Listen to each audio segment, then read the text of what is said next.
بسم اللہ الرحمن الرحیم الحمدللہ رب العالمین وصلی اللہ علی محمد وآلہ الطاہرین ولعنۃ اللہ علی اعدائہم اجمعین الی قیام یوم الدین۔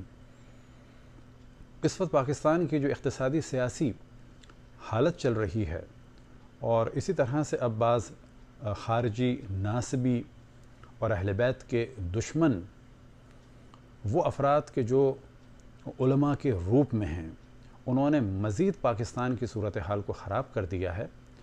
اور یہ ذہن میں رہے کہ ابھی جو ایک پریس کانفرنس ہوئی وفاق العلماء مدارس اہل سنت کی جانب سے کہ جنہوں نے اپنے اوپر بڑا ظلم کیا ہے بعض باتیں کر کے، کہ وہ ہم خود بیان کر دیتے ہیں بعد میں، لیکن سب سے پہلے ذہن میں رہے کہ انہوں نے چند اعتراضات کیے، جن میں سے ایک اعتراض یہ تھا کسی ملک کی جانب سے، اور اشارہ تھا ایران کی جانب سے۔ تو یاد رکھیں کہ ایران اگر داخل ہوا شام میں تو حضرت زینب سلام اللہ علیہا کے روضے کو بچانے کے لیے داخل ہوا، اگر حزب اللہ داخل ہوئی تو وہ حضرت زینب سلام اللہ علیہا کے روضے کو بچانے کے لیے داخل ہوئی۔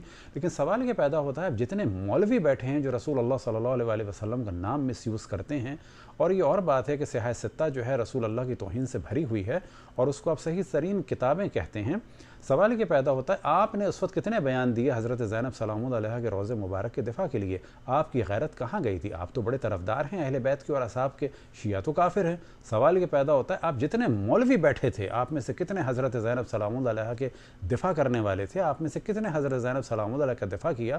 اور اگر آج آپ پریشان ہیں تو یاد رکھیں وہ اسی وجہ سے پریشان ہیں کہ حزب اللہ نے اور ایران نے حضرت زینب سلام اللہ علیہا کے روضوں کا دفاع کیا۔ جب عراق میں حملے ہوئے اور وہاں پر کربلا اور نجف پر خطرے میں تھے، اور جب IS والے کہہ رہے تھے کہ ہم کربلا منجس کو، یعنی جو کربلا پلیت جگہ ہے اس کو ہم ختم کریں گے اور نجف کو برباد کریں گے، تو اس وقت آپ میں سے کتنوں نے بیان دیے تھے؟ خصوصاً عوام اہل سنت کو چاہیے کہ ان 5-6 مولویوں کے اگر ان کی کوئی بھی بیانات ہیں تو دیکھیں اور پوچھیں کہ تم نے کب دفاع کیا تھا امام حسین کا، رسول اللہ کا، اور اس وقت شام میں حضرت زینب سلام اللہ علیہا کا۔ اب اگر شیعوں نے دفاع کیا تو پاکستان کی ایجنسیوں کو بھی پرابلم ہو رہا ہے رسول کی نواسی کی قبر مطہر کے دفاع کے لیے، اور ان خبیث مولویوں کو بھی پریشانی ہو رہی ہے کہ جو ناصبی ہیں، خارجی ہیں اور دشمن اہل بیت ہیں۔ اب یاد رکھیں کہ جو سچویشن ہوئی ہے، یہ آصف جلالی صاحب نے جب حضرت فاطمہ سلام اللہ علیہا کو کہا کہ وہ غلط ہیں تو اس کے بعد شیعہ سنی دونوں نے اعتراض کیا، اور یاد رکھیں کہ اہل سنت اعتراض کرنے والے تعداد کے اعتبار سے زیادہ تھے، اور جتنے سخت اور گالیوں والے الفاظ علماء اہل سنت نے استعمال کیے وہ کسی بھی شیعہ نے استعمال نہیں کیے۔ تو یہ کہنا کہ یہ حالات ایک پلاننگ کے تحت ہوئے ہیں، تو یہ حالات آپ لوگوں نے پلاننگ کے تحت جان بوجھ کے خراب کیے ہیں اور کرنا چاہ رہے ہیں۔ اب آپ دیکھیں کہ جب آپ سے آصف جلالی کا دفاع نہ ہو پایا، اور آپ میں سے بہت بڑی تعداد، کیونکہ خود ہم اہل سنت کے علماء سے بعض سے کانٹیکٹ میں ہیں، کہ جنہوں نے بعض نے خود اقرار کیا کہ بھئی یہ والی بات تو خود ہمارے گلے میں پڑ گئی، چھیڑا تو حضرت فاطمہ سلام اللہ علیہا کی عصمت کو تھا، لیکن پبلک کو پتہ چل گیا کہ کوئی نہ کوئی معاملہ حضرت فاطمہ اور جناب ابو بکر کے درمیان ڈسپیوٹ تھا تو ضرور۔ اب یہ ڈسپیوٹ کا پتہ ہونا یاد رکھیں کہ ہمارے لیے بہت فیور میں گیا ہے۔ آپ لوگ بعد میں سمجھے کہ آپ نادانی کر گئے ہیں، اور اس کے بعد آپ نے دوسری نادانی اب کر دی ہے، لیکن اس نادانی کا ذکر کرنے سے پہلے ہم توجہ دلاتے چلیں کہ جتنے ادیان ہیں ان کا احترام ہے، کسی کو بھی قتل کرنا کسی وجہ سے بالکل غلط ہے۔ ختم نبوت حق ہے، ختم نبوت کا انکار غلط ہے، لیکن اس بنیاد پہ بھی کسی کو قتل کرنا بالکل غلط ہے۔ اسی طریقے سے ذہن میں رکھیں کہ ختم نبوت اور توہین رسالت کا دفاع تو بہت واضح بات ہے کہ آپ لوگوں نے اپنے آپ کو بہت مشکل میں ڈال دیا ہے، آپ کا حق ہی نہیں بنتا۔ توہین رسالت سے تو کتب اہل سنت بھری ہوئی ہیں کہ جن میں ایک موضوع کافی ہے کہ رسول اللہ صلی اللہ علیہ وسلم پر خودکشی کی تہمت لگائی گئی۔ آپ کیوں نہیں ڈسکس کرتے کہ رسول اللہ صلی اللہ علیہ وسلم کو زہر دیا گیا اور قتل کیا گیا؟ وجہ کیا ہے کہ آپ کو معلوم ہے کہ جب لوگوں کو پتہ چلے گا کہ رسول اللہ صلی اللہ علیہ وسلم کو زہر دیا گیا اور قتل کیا گیا تو لوگ سوال کریں گے کیوں، کیا، کب، کیسے، کس نے، اور انہی چیزوں سے ڈرتے ہیں۔ اسی وجہ سے آپ لوگوں نے کبھی کوشش نہیں کی کہ رسول اللہ صلی اللہ علیہ وسلم کے یوم وصال کو یا شہادت کو یا وفات کو منائیں۔ اب جو آپ نے اعلان کیا ہے کہ 18 ذی الحجہ کو حضرت عثمان کی آپ شہادت منائیں گے، تو بہت ہی اچھا یہ آپ نے کام کیا ہے، اور یاد رکھیں کہ آپ کے جو بڑے علماء اگر وہ سلفی اور وہابی تھے وہ تو حرام سمجھتے ہیں دن منانا، تو آپ کیوں منا رہے ہیں؟ آپ حرام کام کرنا چاہ رہے ہیں۔ اور اگر آپ بریلوی مکتب سے ہیں تو آپ کے بڑوں نے تو کبھی ان کا نہیں منایا، اور یوں نہیں منایا کہ وہ سادے تھے یا یہ کہ وہ عقل نہیں رکھتے تھے اور آپ زیادہ عقل میں ہیں. وہ بڑے عقل مند تھے آپ سے زیادہ، کیونکہ وہ جانتے تھے کہ جب حضرت عثمان کی شہادت کا دن منایا جائے گا تو بالآخر لوگ سوال کریں گے کس نے مارا. خود بخود گفتگو آئے گی کہ حضرت عائشہ فرماتی تھیں اقتلوا ناصل فقط کفرا، خود بخود گفتگو آئے گی ان کو قتل کرنے والے اصحاب تھے. آپ نے حضرت عثمان کی شہادت کا اعلان کر کے یاد رکھیں کہ عید غدیر کو خراب نہیں کیا، بلکہ عید غدیر کی شان کو آپ نے بڑھا دیا. وہ کس طرح سے کہ لوگ اب خود سوال کریں گے کہ حضرت عثمان کے قتل کے پیچھے اسباب کیا تھے اور وہ افراد کون تھے. آپ نے اپنے آپ کو اپنی نادانیوں سے خطرے میں ڈال دیا ہے.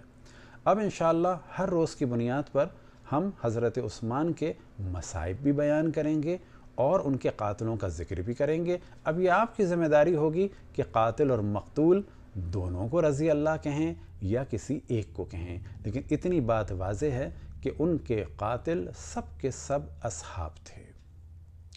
اب آتے ہیں اس بات کی جانب کہ ایک اذان کا کلپ چل رہا ہے ایک صاحب کا.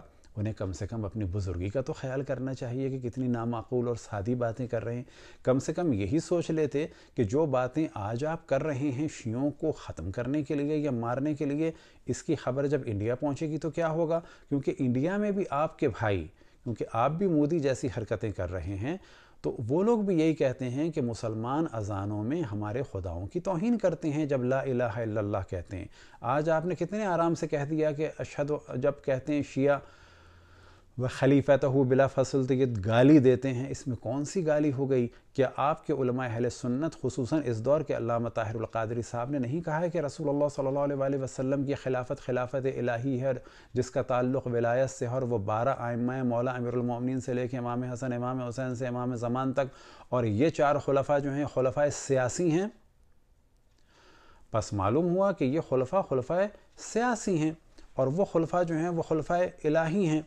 اور اگر ان میں سے پہلے کو کہا جائے وخلیفتہ بلا فاصل، تو بلا شک آپ کے اعتبار سے بھی، آپ کے بعض علماء کے اعتبار سے بھی، کہ جو ناسبی اور خارجی اور دشمن اہل بیت نہیں ہیں وہ اس کا اقرار کرتے ہیں. اب آپ سے سوال یہ پیدا ہوگا کہ آپ حضرت عثمان کی شہادت کے اسباب کیا بیان کریں گے؟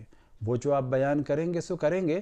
فی الحال آپ کو ہم ایک حوالہ دے دیتے ہیں، تاریخ طبری کا ہے، جلد نمبر 3 ہے، نفیس اکیڈمی کا ہے، صفحہ نمبر 59 اور 60 ہے کہ جب حضرت عائشہ، یاد رکھیں کہ مدینہ سے نکل رہی تھیں، اس وقت کا حوالہ بھی آپ کو ہم بعد میں دیں گے تاریخ دمشق کا، کہ جب مروان نے آ کے کہا کہ ام المومنین آپ نہ جائیں کیونکہ حضرت عثمان اس وقت محاصرے میں، ان کی جان خطرے میں ہے، اور جب انہوں نے کہا کہ میں جاؤں گی تو اس وقت مروان نے حضرت عائشہ پر ایک اعتراض کیا اور ایک شعر پڑھا کہ جس کا عنوان یہ تھا کہ شہر کو آگ لگا کے آپ نکل رہی ہیں. تو اس وقت حضرت عائشہ نے فرمایا تھا کہ میری تو خواہش یہ ہے کہ تمہارے اور عثمان کے پاؤں میں جو ہے چکی کا پتھر باندھ کے ان کو دریا میں ڈال دیا جائے. آپ یہ کیا لوگوں کو بتائیں گے؟ لیکن فی الحال ایک حوالہ آپ کی خدمت میں موجود ہے، وہ یہ کہ جس وقت آپ مکے میں تھیں اور آپ نے ارادہ کیا مدینہ جانے کا، تو راستے میں عبد ابی سلمہ ملے اور ان سے ان کی گفتگو ہوئی، اور حضرت عائشہ نے سوال کیا کہ اس وقت مدینہ کے کیا حالات ہیں. تو انہوں نے فرمایا کہ لوگوں نے عثمان کو قتل کر دیا اور 8 روز تک کوئی خلیفہ نہیں تھا. حضرت عائشہ نے کہا کہ پھر لوگوں نے کیا کیا؟ تو انہوں نے جواب دیا اہل مدینہ نے باہم جمع ہو کے مشورہ کیا اور آخرکار ایک بھلائی انہوں نے حاصل کی کہ ان سب نے علی ابن ابی طالب پر اتفاق کیا. اس پہ حضرت عائشہ نے کیا فرمایا؟ تو آپ کو تعجب ہوگا کتنا احترام تھا ان کی نگاہ میں اصحاب کا، کتنا احترام تھا ان کی نگاہ میں چوتھے خلیفہ کا. کاش یہ زمین و آسمان اس سے قبل باہم ہو جاتے، یعنی آسمان زمین پر گر جاتا. جو اصل عربی کے الفاظ ہیں وہ یہ ہیں. فرماتی ہیں اے کاش یہ زمین و آسمان اس سے قبل باہم مل جاتے اور تیرے اس ساتھی کی خلافت قائم نہ ہوتی. مجھے واپس لے چلو، مجھے واپس لے چلو. حضرت عائشہ صرف سے مکہ واپس لوٹیں اور یہ فرماتی جا رہی تھی خدا کی قسم عثمان رضی اللہ مظلوم قتل کیے گئے اور میں ان کے خون کا مطالبہ کروں گی۔ اس پر عبد ام سلمہ نے کہا، اے ام المومنین، آخر اس انحراف کی کیا وجہ ہے؟ کیا مراد ہے ان کی؟ تو پہلی آپ توجہ دیں کہ حضرت علی کی خلافت کی یہ پہلے دن سے مخالف تھیں، اور جیسے ہی خلافت کا سنا تو انہوں نے جس طرح سے حضرت عثمان کو قتل کا ارادہ کیا تھا اور جس طرح سے ان کی جان کو خطرے میں ڈالا تھا، بالکل اب انہوں نے مولا امیر المومنین کے خلاف ایک پالیسی بنائی کہ میں عثمان کے خون کا انتقام لوں گی۔ تو یہ کہتے ہیں کہ یہ جو آپ نے رائے بدلی ہے کہ پہلے تو آپ ان کو قتل کروانا چاہتی تھیں، انہیں کافر کہتی تھیں، تو یہ کہتے ہیں کہ میں نے کہا، اے ام المومنین، آخر اس انحراف کی کیا وجہ ہے؟ اور خدا کی قسم سب سے اول آپ ہی نے علی رضی اللہ سے انحراف کیا، اور آپ تو پہلے کہا کرتی تھیں کہ اس ناصل یاد رکھیں، ایک یہودی تھا مدینے کا جس کی لمبی داڑھی تھی، اور حضرت عائشہ حضرت عثمان کو اس نام سے خطاب کرتی تھیں، یعنی اس یہودی سے نسبت دیتی تھیں، جبکہ اسلام میں کسی کے لیے بھی توہین آمیز نام دینا اور القاب دینا یا اس کی جڑیں رکھنا بالکل ایک مناسب کام نہیں مانا گیا۔ لیکن حضرت عائشہ ایک صحابی رسول کو ایک یہودی سے نسبت دیتی تھیں۔ یہ فرماتے ہیں پہلے تو آپ کہا کرتی تھیں کہ اس ناصل کو، یعنی عثمان رضی اللہ بریکٹ میں لکھا ہے، وہ قتل کر دو، یہ کافر ہو چکا ہے۔ حضرت عائشہ نے جواب دیا، ان قاتلین نے اول عثمان رضی اللہ سے توبہ کرائی، پھر انہیں قتل کیا۔ میں نے پہلے قتل کے لیے کہا تھا، اب یہ کہہ رہی ہوں، اور میرا آخری قول پہلے قول سے بہتر ہے۔ اب اس کے بعد جو ہم نے ہائی لائٹ کیا ہے، اور بیچ میں آپ اس کو چاہے تو تفصیل سے پڑھیں تاکہ اور ان میں اضافہ ہو۔ اس کے بعد حضرت عائشہ مکہ لوٹی اور مسجد دروازے پر پہنچ کر سواری سے اتری اور حتیم جانے کا ارادہ کیا۔ وہاں ان کے لیے پردہ لگایا گیا اور ان کے پاس لوگ آ کر جمع ہو گئے۔ حضرت عائشہ نے لوگوں سے فرمایا، عثمان رضی اللہ مظلوم قتل کر دیے گئے، اور خدا کی قسم میں ان کے خون کا مطالبہ ضرور کروں گی۔ یہاں سے انہوں نے عالم اسلام کی پہلی جنگ کی بنیاد رکھی کہ جس میں ہزاروں افراد مارے گئے۔ فگر میں اختلاف ہو سکتا ہے، 10,000 سے لے کے 36,000 تک کا اختلاف ہے کہ جو حضرت عائشہ کی قیادت میں اتنے مسلمان مارے گئے، جو عالم اسلام کی پہلی جنگ تھی۔ ہم کبھی توہین نہیں کرتے، انہی حقائق کو بیان کرتے ہیں۔ اب ہماری گزارش ہے پنجاب اسمبلی کے ان افراد سے کہ جنہوں نے اس بل کو پاس کرنے کی کوشش کی تھی، اور وفاق العلماء مدارس کے افراد کی، کہ یہ جو ہم نے نفیس اکیڈمی کی تاریخ تبری کا حوالہ دیا ہے، تو امید ہے کہ اس کو آپ جلد سے جلد بین کرائیں گے، اور انشاءاللہ اپنے ہیکرز کو ذرا آپ ایکٹیو کریں کہ انٹرنیٹ وغیرہ پہ بھی جہاں پر یہ ہے کہ اس کو بھی ہٹائیں گے، کیونکہ اس میں توہین ہو رہی ہے۔ بس یاد رکھیں یہ بچوں والی سیاست اب نہیں چلے گی، اور یہ بھی یاد رکھیں یہ جو آپ قانون اس وقت ہمارے لیے بنانا چاہ رہے ہیں، اس کی بازگشت انڈیا میں بھی ہوگی، اور اتنی ہی مشکلات جب آپ کریٹ کریں گے تو اس سے دوسروں کو ہمت ہوتی ہے۔ بالکل ویسے ہی جیسے کہ حضرت عائشہ نے حضرت علی سے جنگ کی ابتدا کی تھی، تو بعد میں معاویہ کو بھی محسوس ہوا کہ ہاں اٹ از پاسبل، یہ تو اچھا کام ہے، آسانی سے ہو سکتا ہے، تو پھر جمل کے بعد صفین ہوئی، اور صفین کے بعد نہروان ہوئی۔ تو یاد رکھیں کلچر کو دنیا کے خراب نہیں کرنا چاہیے، اور یہ بھی ہم بتاتے چلیں کہ الحمدللہ آپ لوگوں کی نادانیوں کی وجہ سے، آپ لوگوں کی بے وقوفیوں کی وجہ سے بہت بڑی تعداد اہل بیت علیہ السلام سے وابستہ ہو رہی ہے۔ اور یہ بھی ذہن میں رکھیں کہ آپ لوگ توہین رسالت کے قانون کے دعوے دار نہیں بن سکتے۔ توہین رسالت کا قانون بالکل صحیح ہے، لیکن جو صحائے ستہ کو صحیح کہتے ہوں وہ اس کے دعوے دار نہیں بن سکتے۔ اب گفتگو اصحاب کی توہین کی، امہات المومنین کی توہین کی بعد میں ہوگی۔ اب گفتگو ہوگی صرف توہین رسالت اور توہین خداوند تبارک و تعالیٰ پر، اور یہیں سے ہم تمام مومنین کو پیغام دیتے ہیں کہ بہت ہی ادب سے وقار کے ساتھ گفتگو کریں، پیجز بنائیں، ایکٹیو ہوں، کسی کی توہین نہ کریں۔ اس وقت صرف فوکس کریں کہ جو توہین کتب اہل سنت میں رسول اللہ صلی اللہ علیہ وسلم کی ہے اسے اجاگر کریں، تاکہ یہ جو ڈھول بجایا جا رہا ہے ہمارے خلاف اور شور مچایا جا رہا ہے کہ شیعہ اصحاب کی توہین کرتے ہیں اور انہیں قتل کرو، تو پہلے ہم ایک لمحہ فکریہ دیں گے تمام مسلمانوں کو کہ رسول اللہ صلی اللہ علیہ وسلم کی جو توہین ہے اسے ختم کیا جائے، اور کسی کو بھی قتل نہ کیا جائے۔ نہ ہم کسی مسلمان کے قتل کے فیور میں ہیں، نہ کسی عیسائی کے قتل کے فیور میں ہیں، چاہے وہ آسیہ بی بی ہو، چاہے وہ کسی اور مکتب سے یا مذہب سے یا اسکول آف تھاٹ سے تعلق رکھتا ہو، اور چاہے وہ ایک کچرا اٹھانے والی بچی ہو اور اسے توہین قرآن کے جرم میں قتل کرنے کی بات کی جائے، ہم سب کے مخالف ہیں۔